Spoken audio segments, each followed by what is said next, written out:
Bansa, ah, Pilipinas o Pilipino, isang bansa Pilipino, IBP. Yan. Oh, ito. Akala ko may interview nagaganap eh. Patayin mo sir, bakit level? Yan o. Anong grupo kayo sir? OMLPI. United Muslim. United Muslim. Ano ba ibig sabihin sir? Nagkakaisang mga leader na Muslim sa buong Pilipinas. Yun. Yan na naman. Five So, ano sir? Yung kaibigan, yung mga Muslim daw sa Mindanao, South, nag-withdraw na daw sa kay BBM. Aba, sila yung mga tanga. Kami, never. Kaming mga United Muslim Leader of the Philippines. Hindi kami ma-withdraw. O sadyang fake news lang yung mga vlogger na yun na nagsasabi.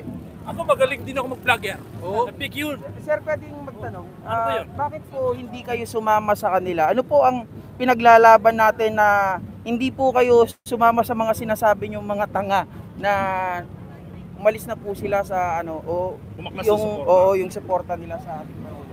Siyempre po, ano po ba ang hinahanap mo?